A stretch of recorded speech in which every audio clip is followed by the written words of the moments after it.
صبح امروز در مرکز شهر کوبول در منطقه‌ای که اکثر سازمان‌های بین‌المللی مستقرند حمله انتحاری صورت گرفت. طبق گزارش‌ها بر اثر آن دست کم یک نفر کشته و چند تن دیگر زخم برداشتند. این حمله در زمان اتفاق افتاد که 2 روز پیش رئیس جمهوری افغانستان مخالفان را به سازش دعوت کرد. اشرف غنی از جمله پیشنهاد نمود که طالبان چون گروه سیاسی اعتراف شود. قادر حبیب همکارم از بخش افغانستان آزاد حمله امروزه را پیگیری دارد و نخست از جزئیات حادثه را می‌پرسم.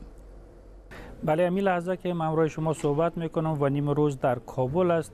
به اساس تازه ترین آماری که ما در اختیار داریم از حمله انتحاری که در حومه شرقی شهر کابل رخ داده و در نزدیکی ادارات سازمان‌های بین المللی دقیقاً خواسته یک کاروان نیروهای خارجی را هدف قرار بده. حداقل یک غیر نظامی که گفته میشه یک طفل پایان‌تر از 10 سال است کشته شده و به گفته مقامات وزارت صحت افغانستان در این حمله حداقل 14 تن دیگر زخمی است و بیمان می رود که تعداد تلفات از این انفجار بالاتر برود.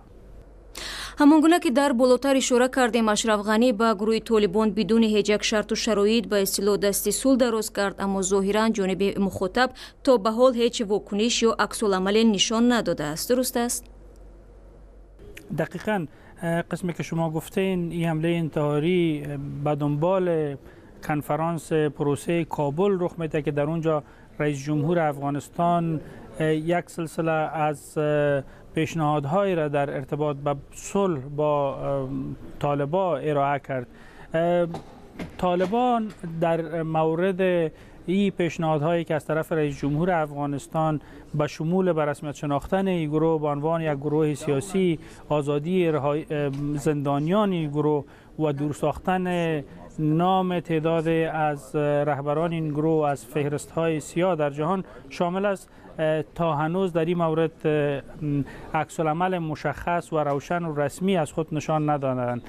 اما مقام‌های افغان و کسانی که در راه صلح کار میکنند، مسئولین شورای صلح افغانستان، اونا به یک شکل امیدوار و خوشبین به نظر میرسند از این که طالبان در قدم اول و به زودی این پیشنهادهای رئیس جمهور اشرف غنی را رد نکردند.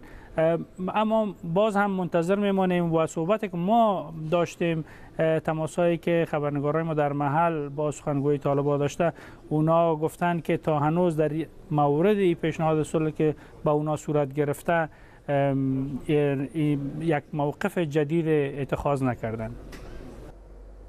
با سپاس از قادر حبیب که حاضر شد موضوع را به ما شرح بدهد. اما شما نیز اگر خواستید میتوانید تفصیلات را از سامانه ما www.azadi.org و آزادی ویدیو یوتیوب دریافت نمایید.